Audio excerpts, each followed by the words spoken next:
Yaorana et bienvenue dans Manava. Aujourd'hui, nous mettons en lumière des sportifs qui se surpassent, des sportifs qui, malgré leur handicap, continuent à pratiquer un ou plusieurs sports avec passion.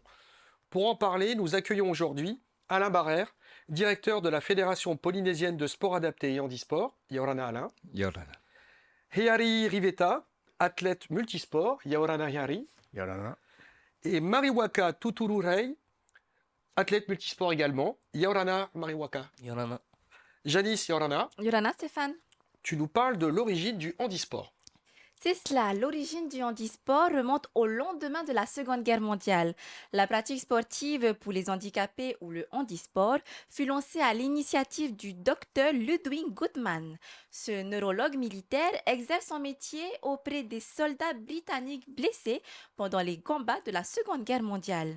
Dès 1944, il se spécialise dans les soins de lésions de la moelle épinière et au contact de ses patients, il prend conscience que le handicap moteur et les blessures de la colonne vertébrale ne peuvent pas se soigner uniquement avec des médicaments ou encore avec des soins kinésithérapeutiques.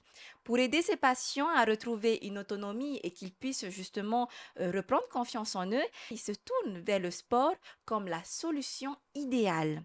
Rapidement, la pratique sportive des handicapés s'est développée et le besoin de s'essayer à la compétition est apparu. Ludwig Guttmann organise alors les Wheelchair et Amputee Games, c'est-à-dire les Jeux des chaises roulantes et des amputés en 1948 avec le basket et le tir à l'arc au programme. En France, c'est en 1954 que la notion de handisport s'est introduite avec Philippe Berthe avec la création de l'Amicale sportive des mutilés de France, l'ASMF.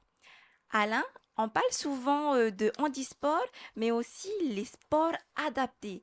Quelle est la différence entre les deux? Déjà, c'est une particularité qu'on doit avoir dans sa tête. Ça fait l'objet de deux fédérations complètement distinctes en métropole. Le sport adapté, ça relève du handicap mental et psychique. Donc on voit bien que ça va sur une pathologie bien spécifique. Et le handisport relève de handicap physique et sensoriel. On y comprend les aveugles, les sourds, etc.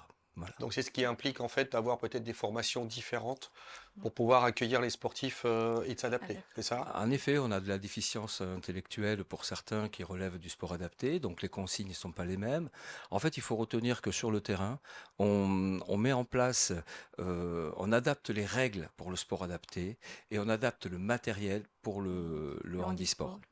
Voilà, donc on voit que quelqu'un qui est amputé d'une jambe, on va mettre une latte pour pouvoir faire un 100 mètres. Et quand on voit une personne qui est en situation de handicap mental, on va mettre une règle de 50 mètres ou 60 mètres au lieu de 100 mètres, etc. On adapte les règles en fonction des types de handicap. Tous les sports sont adaptables? Tous, Tous. tous. Donc ça, là déjà c'est une bonne chose, c'est que tu as des personnes qui se tournent vers toi en disant, moi j'ai besoin de me reconstruire et physiquement et psychologiquement. Mhm. Tu peux l'orienter vers n'importe quel sport et il s'entraîne dans ce sens-là. Ben, c'est ce qui se passe en général. Bon, faut savoir qu'on est une fédération, on n'est pas un club non plus. Donc, du coup, là, on a en projet de monter une maison des APA, ce qu'on appelle les activités physiques adaptées et santé. On est aussi reconnu maison sport santé, handicap. Ça fait l'objet de trois maisons sport santé entre métropole et outre-mer. Donc, on n'est pas nombreux. On essaie de se fédérer autour d'un code commun pour l'enseignement, puisqu'on a des paramètres sur la santé. Alors, quand on parle d'une personne en situation de handicap, l'obésité est un handicap à terme. Le Oui. diabète est un handicap à terme. Donc en fait, c'est pour ça qu'on a rajouté que la personne en situation de handicap n'était pas forcément euh, n'était pas touchée par les pathologies et une pathologie chronique comme le diabète, la cardiopathie, etc., etc. Et donc on a associé avec je vois les parcours psychomotrices à la télé, on a adapté justement doucement pour les plus éloignés du sport, réadapter un mode de vie durable, j'y tiens, parce que c'est aussi par la sensibilisation des plus petits, et on arrive sur une recondition physique, et en fait l'activité physique apporte un mieux et un bien pour la personne, et comme tu le disais tout à l'heure, euh, c'est ce qu'avait découvert un petit peu en mettant à l'honneur le handicap, et c'était le handicap médulaire, hein, surtout les blessés de guerre qui avaient des problèmes au niveau du rachis. Et en fait, le sport amène de la joie, de la confiance en soi, de la restructuration et a fait un gain d'autonomie. Ce qu'on appelle un gain d'autonomie, aussi peu, je vois Tonia au fond, que j'ai vu aussi à Tétiaré, puisqu'on intervient aussi au centre de rééducation fonctionnelle pour pouvoir aussi sensibiliser. On n'est pas non plus on fait ce qu'on peut. Mais le tennis de table est un outil pour nous qui est une motricité fine. En fait, quand on a un handicap neurologique, eh bien, quand on joue au tennis de table, ce n'est plus de pouvoir envoyer la balle, c'est de pouvoir la toucher déjà. Mm, mm. Et on réattrape, et pour une personne amputée, on peut imaginer les appuis qui se reconstruisent. Alors c'est mieux que dans une cage de kiné, je critique pas, au contraire, il la faut, parce qu'on a une Les deux symétrie. sont Sont compatibles, Mais complémentaires. c'est complémentaire. c'est complètement parfait. Et les deux se Se conjoignent comme ça, valident. se rejoignent complètement et s'enchevêtrent dans un programme de rééducation. Et Harry, je vous ai présenté avec Marie Waka comme athlète multisport. Alors, quel sport tu pratiques? Là, je fais du VA, hein, et puis je fais aussi de la natation, je fais du tir à l'arc, et puis quand l'occasion se présente, on fait de l'athlétisme, du lancer de javelot et du poids. Voilà. Donc, athlète complet. Et tu adaptes le matériel à chaque fois ou alors quand il y a besoin de matériel, j'entends. Parce que pour la natation, on en parlait tout à l'heure avec Alain, c'est un sport hyper complet qui fait énormément de bien à l'ensemble du corps. Et pour le tir à l'arc, est-ce que tu as besoin de t'adapter particulièrement ou Non, t'adapter tes postures? juste mes postures, ma façon, ma position, et puis sans plus, quoi. Hein. Et donc, dans ce cadre-là, Alain, tu me disais que les règles peuvent être modifiées. Alors, pas dans le Alors, pas handisport. spécialement du. Voilà. Là, on est dans le On domaine est du dans le handisport, handisport, hein, donc on voilà. adapte le matériel. On adapte le matériel. S'il faut pour les personnes en cécité, que l'on fait hein, sur le par de tir, on entraîne, on a une potence qui vont gérer la hauteur, gérer D'accord. latéralement, et après, on a même mis sur un arc, on a construit un bip, en fait, pour qu'ils sachent qu'ils sont dans la cible. Et après, c'est une posture, en fait. Le tir à l'arc ou les disciplines très posées, c'est une posture toujours la même. Et en fait, très haut niveau, il n'y a plus de potence et une personne aveugle peut très bien tirer Oui, parce sur qu'en une fait, c'est cible. l'entraînement. C'est Voilà, l'entraînement, voilà, exactement comme, dans tous les voilà, autres sports. voilà. C'est la pratique, l'entraînement. Pour le VA, est-ce que tu rames seul ou en équipe? Je peux ramer individuellement, je rame la plupart du temps en équipe. Bon, ma position en fonction de mon handicap, bon, je rame pas comme les autres, j'ai pas d'appui, puisque j'ai les deux jambes tendues. Donc c'est un peu plus difficile Donc pour tu moi, travailles quoi. évidemment plus le gainage, le Voilà, haut le du gainage corps, et et le ainsi haut de du suite. corps, voilà. En natation, c'est la même chose. Oui. Je n'utilise pas les jambes parce que mes jambes ne me permettent pas. Donc voilà quoi, hein, c'est cette partie-là quoi. Et tu en ressors quand tu as fait une bonne séance d'entraînement. Est-ce que cette notion d'adrénaline, elle est là? Est-ce que tu te sens vraiment mieux et tu te dis, j'ai hâte de retourner au prochain entraînement? Ah ouais, moi à chaque fois, hein, maintenant, une fois qu'on est mordu, après, c'est la continuité après, hein. Oui, la notion, c'est intéressant parce que la notion de sport, elle est pleine pour tout le monde. Et ce plaisir, il est plein pour tout le monde. C'est pas simplement parce que tu peux pas peut-être de temps en temps le faire comme tout le monde que tu es moins content. Non, pas du tout. Au départ, oui, hein, j'en avais cette sensation-là parce qu'on se sentait inutile. Mais une fois qu'on est lancé dans le sport, c'est une seconde vie pour nous, hein, pour les handicapés, parce qu'on se réadapte et puis on se dit, non, moi je suis capable d'y aller. Oui, j'imagine, il Donc, doit y avoir le moment, euh, bon, le handicap est là, et là, un petit coup de, enfin pas de déprime, mais voilà. voilà. Et puis, quand on en a la Après, il faut se volonté, ressaisir après, voilà. et puis voilà. Et puis c'est une deuxième vie, hein, parce que moi personnellement, j'ai eu ce truc-là, c'était en 2014 quand on avait fait la journée de l'handicap à la Pointe-Vénus. Moi, j'étais venu pour aider hein, avec mon handicap. Hein. J'ai ramé alors le Tawati avec les petits là, mais quand D'accord, tu ouais. vois cette lumière dans Ouais, ouais. les yeux de ces petits-là qui sont là, ils sont émerveillés parce que pour eux c'est tout nouveau. Eh ben, l'handicapé, c'est exactement la même chose. J'aime bien l'expression c'est une seconde vie parce que ça c'est très intéressant Mm. et ça donne la motivation, tu es allé la chercher comme ça. Voilà, c'est comme ça. Marie Waka, toi tu m'as dit que tu faisais de la rame, tu m'as dit du football et du Oui, ping-pong. oui, exactement. Dans lequel tu te sens le mieux, lequel tu préfères pratiquer de sport? Il n'y a pas de choix. Les trois te Ouais, conviennent. les trois me conviennent Tu plus. rames aussi en équipe? Et oui, oui, en équipe et j'ai pas encore fait individuellement. J'aimerais bien aussi passer Vous m'avez dit tous les individuellement. deux que vous aviez fait, alors, Hayari, tu m'as dit que tu as fait 4 fois à Waikidoi. Oui, en 2017, 18, 19. Et puis cette année, Oui, bon, donc là, ça montre bien qu'on n'est pas en train de rigoler parce qu'à Waiki, on sait tous que c'est du costaud. Et Mariwaka, tu l'as fait une fois, tu m'as dit. Oui, oui. Là, cette année, ouais, en octobre, Alors, quelle sensation? c'est Dur? nouveau, c'est nouveau. Non, c'est pas que c'est dur, hein, c'est la rame, quoi. Et t'as aimé ça? Oui, oui, beaucoup. Alain, tu pousses les adhérents d'ensemble des clubs à se surpasser un petit peu aussi? À essayer d'aller, quand je dis se surpasser, c'est de monter un petit peu le curseur comme tous les sportifs? Bah, il y a un programme d'entraînement déjà. On a, faut faire le distinguo entre. J'essaie de reprendre depuis le début parce que c'est important de se remettre en mémoire que la situation de handicap, soit elle est de naissance, et donc du coup, la personne qui a son handicap de naissance, on la voit évoluer, elle a pris des habitudes, elle a un gain en autonomie.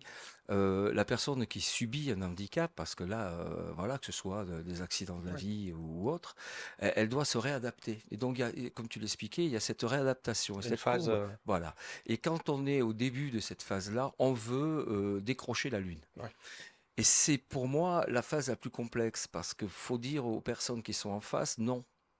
Non, parce que toute personne qui rentre dans une salle de musculation et qui veut sortir comme Arnold Ouais. Schwarzenegger, ou d'autres, mais ça va être très compliqué. Ils vont passer par des phases, ils n'y arriveront jamais.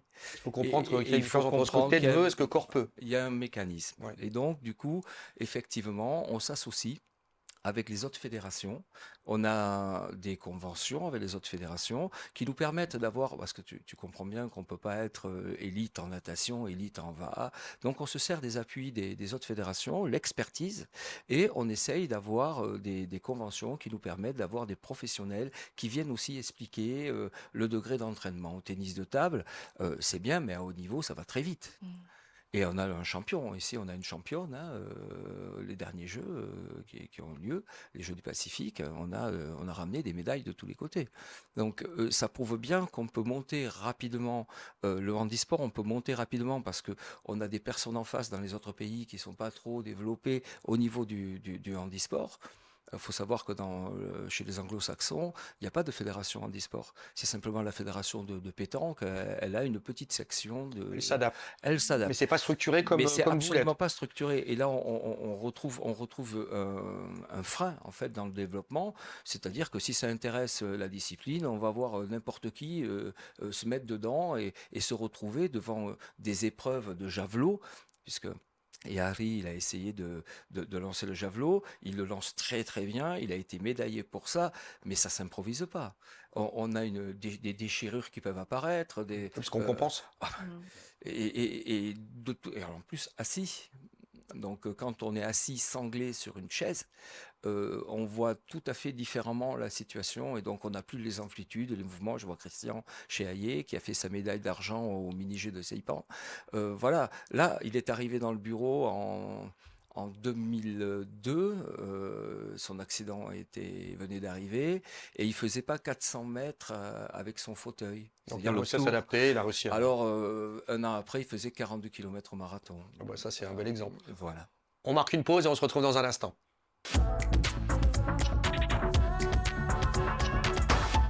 On se retrouve avec nos invités. Alain Barrère, directeur de la Fédération polynésienne de sport adapté et handisport. Et Aeri Rivetta, athlète multisport. Et Mariwaka Tutururei, athlète multisport également. Janice, tu nous racontes l'histoire des Jeux paralympiques. Tout à fait. Chaque handisport fait l'objet de compétitions, championnats nationaux et championnats du monde. Les Jeux paralympiques pour les handicapés et moteurs et les Jeux olympiques spéciaux pour les handicapés mentaux sont des événements internationaux qui regroupent différents handisports. Les premiers Jeux paralympiques remontent aux années 60 et n'ont cessé de se développer puisqu'on est passé de 22 pays représentés à plus de 160 aujourd'hui.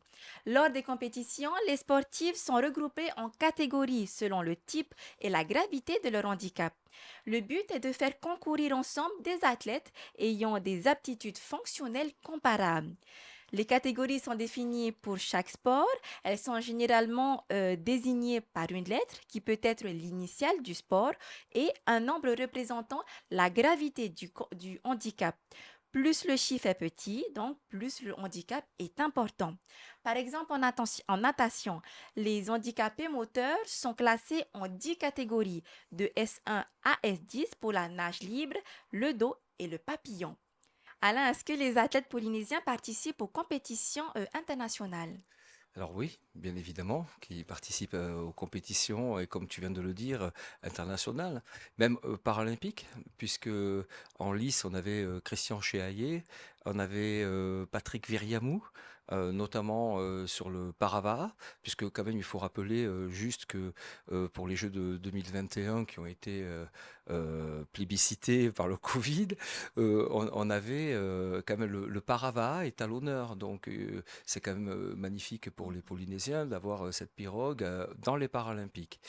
Patrick Viriamou donc a commencé sa carrière en 2010, donc il était consacré champion du monde en vitesse, hein, en speed, 200 mètres, dans une classification. Comme tu parlais de classification, c'est très, on voit Patrick, Simon aussi, parce que voilà, c'est vraiment fort ce qu'il a fait parce qu'on a vraiment un athlète complet qui va très vite et ça a été une curiosité parce que par rapport à l'âge et par rapport à ce que demande la puissance de participer et les concurrents qui sont en lice sur le paralympique, bah, il a réussi à se glisser dans l'équipe de France.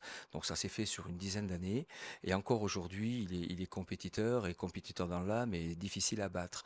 Et effectivement, c'est un long parcours parce qu'on est en Polynésie. Quand on va envoyer un athlète dans les Paralympiques, eh bien, on est obligé de l'envoyer sur la métropole. Il faut qu'il appartienne à un club de métropole pour participer au championnat de France et dans l'équipe de France. Et de l'équipe de France, ils se font une sélection, ce qu'on appelle un quota. Et s'ils arrivent à avoir les quotas, ils se sélectionnent sur le paralympisme. Peu importe la... Alors il y a des ouvertures plus ou moins de chiffres sur le quota par discipline. Là, c'était un seul retenu sur la discipline du Paravaa. Et je voulais rebondir juste un tout petit peu parce que c'est très ingrat le haut niveau et le très haut niveau comme on vient d'en parler. C'est-à-dire que on a trois classifications, VL1, VL2, VL3, VL4 dans la Fédération internationale de VA, qui est une chose qui n'ira jamais aux Paralympiques, et la Fédération internationale de canoë-kayak, qui, elle, est éligible aux Paralympiques. Et donc, je vais parler de celle-ci. Il y a trois catégories, VL1, VL2, VL3. Et comme tu le disais, le chiffre le plus haut relève d'un handicap le moins lourd, et le VL1 étant le plus lourd. Eh bien, voilà, on a deux exemples d'éligibilité sur le plateau. On a Ehari qui est classifié à l'international, qui peut participer, mais on a Marivoka qui ne peut pas, parce que son handicap n'est pas assez lourd pour pouvoir participer. D'accord. Alors, sur le Parce que c'est territoire, incroyable. Donc il a un handicap qui justement le handicap normalement, mais pas suffisamment pour être Pour faire classifié. plus Il est alors, entre deux, sans te faire offense, hein, mais il est entre deux catégories, quoi. Enfin, ou deux possibilités. Ou je c'est sais... pas deux possibilités, c'est qu'il peut pas Il rentrer. ne Quand on rentre dit pas tu dans... rentres pas, tu rentres pas. Donc c'est pas de la discrimination, j'irais pas dire ça. Mais quand les classifications ont été faites, il n'y avait que 50 athlètes par AVAA dans le monde. Et ça a été fait en 2010-2011. Et donc, du coup, ça n'a pas évolué du tout. Donc l'idée, ça serait de pouvoir On parle réviser de tout ça. 2028 à Los Angeles pour pouvoir réviser ça, parce que c'est un côté scientifique. Et sur ce côté scientifique, tu sais qu'il faut Il faut du temps. une régularité. Alors là, encore quelque chose d'assez surprenant, hein. Je profite du plateau pour... la chose la plus surprenante, c'est qu'on peut le regarder à l'écran. Pour le VA, tout le monde le sait, on se sert des membres supérieurs. Eh bien, si on a un handicap supérieur, c'est-à-dire il nous manque un bras, ça compte pas dans la classification. C'est D'accord. uniquement les membres inférieurs et la rotation du corps. Donc c'est assez ingrat quand on annonce ça à des rameurs polynésiens qui ont ramé tout petit, Oui, depuis tout j'imagine. petit, à qui il arrive un accident, mais qui n'est pas assez grave pour pouvoir Oui. rentrer dans ces classifications. C'est affreux. Donc on essaye, nous, de limiter ça. On a eu la chance d'avoir l'accord des rameurs, parce qu'on a pris attache auprès de tous les rameurs, pour la Vaikinui, de pratiquer une classification avec un rating, comme on le fait pour des voiliers, plus gros, plus Ouais. petits. Et ça suit une logique de chrono, c'est-à-dire qu'aujourd'hui, si on a quelqu'un 2 fauteuils sur une Il y a des pirogue, compensations sur le il y a temps. des compensations sur le temps. Et ça permet de pouvoir prendre un départ ensemble. C'est sûr que c'est moins joli. Celui qui arrive va pas forcément gagner, le premier, hein. Ouais, mais il a participé Mais de il la a même façon, il s'est participé. impliqué de la même façon. Et voilà, et ça Fierté. veut dire que ça fait monter maintenant les compétitions. Et aujourd'hui, je crois qu'on a des demandes de tous les côtés pour pouvoir, des rameurs, hein. Puis je pense que, j'allais dire, le milieu Voilà. sportif en général et des rameurs en particulier Mm. intègrent. Il y a cette notion, de toute façon, elle est propre à la Polynésie, puisque en Polynésie, on accueille, on intègre, on fait attention un peu à tout le monde, et ça, c'est aussi la beauté de notre pays, ça, c'est l'avantage. Je te le confirme. Oui. On parlait tout à l'heure de notions financières, puisque j'imagine qu'envoyer un athlète en France, ça a des coûts. Est-ce que la Fédération polynésienne de sport adapté et handisport bénéficie de suffisamment de moyens ou il y a encore des choses à faire? Oh bah bien sûr, dans le plus beau des mondes, on aimerait avoir plein de sous et vivre bien. Bon, la réalité, elle est tout autre. Elle est que nous sommes une fédération avec une délégation de services publics. On touche et on demande des subventions, comme là, on a été aidé par le ministère de la Solidarité. Et elle a une spécificité aussi, hein, notre fédération. Elle a comme ministère de tutelle la jeunesse et sport. Et comme on a une mission plutôt sociale, on est aussi assisté par la solidarité. Donc le ministère de la Solidarité prend en charge le fonctionnement et le ministère des Sports nous aide, comme là cette année, à nous déplacer sur Bora pour participer à la Vaikinui. Donc évidemment, ça suffit pas. Il faudrait que pour préparer un athlète, il faudrait avoir des moyens, une enveloppe Voilà, supplémentaire. c'est là aussi où je voulais en venir, parce que si on veut, alors on a les athlètes que vous êtes qui participaient et pratiquaient des sports localement et dans certaines compétitions, mais si tu veux préparer un athlète au haut niveau dans son domaine, c'est des moyens, c'est du temps et c'est un réel coût. Oui, comme je te le disais, il faut au début avoir une maison des activités physiques adaptées dans lesquelles on peut vraiment préparer un athlète. Après, on peut aussi demander à l'athlète de se déplacer vers la discipline. Si on parle de la natation pour Yari, eh ben, il peut aller prendre et se faire coacher et driver par un club avec lequel il y a des bons entraîneurs. Parce que le principe de la discipline est le même, nager. Oui, Donc voilà. adapté comme tu expliquais tout à Voilà, l'heure. et de toute façon, quand on signe des conventions avec les fédérations partenaires, hein, polynésiennes et tahitiennes, eh bien, on forme, on sensibilise et on forme toutes les personnes. Ça fait partie de notre échange. On ne donne pas d'argent, mais on essaye Oui. de vraiment s'échanger. Et c'est très intéressant, très, très intéressant de pouvoir intervenir auprès de différents formateurs et entraîneurs dans différentes disciplines. On voit le judo, pareil, on fait des formations de jeux d'opposition aux référents et les référents après exercent au sein de leur club. J'aurais d'ailleurs Vas-y. une question pour nos fameux athlètes en e-sport. Ça se passe comment vos entraînements, surtout pour le Hawaii Kinui? Est-ce que c'est un peu dans le même rythme que les professionnels, on va dire, 2-3 heures par jour ou par semaine? Comment ça se passe? Enfin, moi, personnellement, je suis licencié dans un club, hein, Tahiti 3. Et bien sûr, on a notre responsable qui fait ça bénévolement, hein. Ça, je tire un coup de chapeau aussi à Tamatoa Pérez. Parce que c'est vrai qu'il faut des gens comme ça. Parce que si on n'a pas des gens comme ça qui nous accueillent, on peut pas, et on peut pas suivre nos entraînements, hein. Donc, nous, on fait à peu près 3 entraînements par semaine, hein, de 1 heure et demie. Et puis, on fait du long line le samedi matin. Donc, régulièrement, plus on se rapproche de la compétition, ben, plus Vous avez votre programme aussi? on a notre programme, hein, alimentation, et puis ce qu'on fait, Ah hein, oui, voilà. comme des professionnels. Comme des Plutôt une professionnels. bonne Voilà. préparation. Voilà. C'est pareil pour toi aussi? Pour vous Et aussi? nous, on fait plutôt 4 heures de run par jour. 2 Dans heures la le matin. semaine, c'est 2 jours dans la semaine. Ouais, vous avez des programmes chargés aussi. Et Oui. j'ai une autre question à Hihari et Mariwaka. Est-ce qu'il y a un sport que vous ne pratiquez pas en ce moment et que vous dites, tiens, dans quelques mois ou dans quelques semaines, dans quelques années, j'aimerais bien quand même essayer ça aussi? Est-ce que tu as encore des challenges?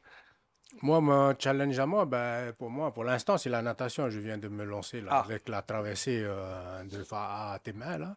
Ça m'a donné un petit déclic. Et puis là, comme on m'a fait des propositions pour les championnats de France pour mon âge, hein, avec Rafio. Donc moi, je suis en train de me baser là-dessus, hein. Donc j'ai mes objectifs là-dessus. Donc je suis obligé, là, je suis en train de m'entraîner pour faire les 4 nages. Et ce que je fais, hein, à mon niveau, j'arrive. Et voilà, c'est mon prochain objectif. J'aimerais C'est comme bien. tous les sportifs, on a toujours un target, hein. Il faut. Voilà. Hein. Donc ça, c'est bien, c'est intact et la compétition et la Voilà. notion de compète est là quand même. Hein. Voilà, et puis on a toujours notre compète parce que dans l'année, on a Hawaii Kinui, on a 3 courses. On a celui de RFO où on participe, on nous a accepté déjà, hein, c'est déjà superbe.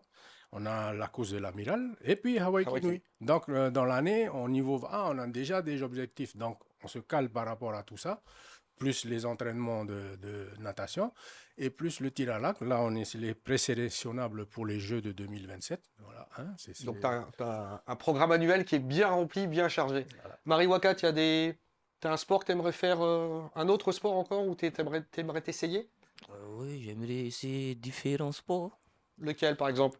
Je sais pas, le football, Football, l'athlétisme sinon, sur ouais, certaines, athlétisme. comment, catégories? Oui, lancer de Donc toi aussi, tu as les javelot. objectifs.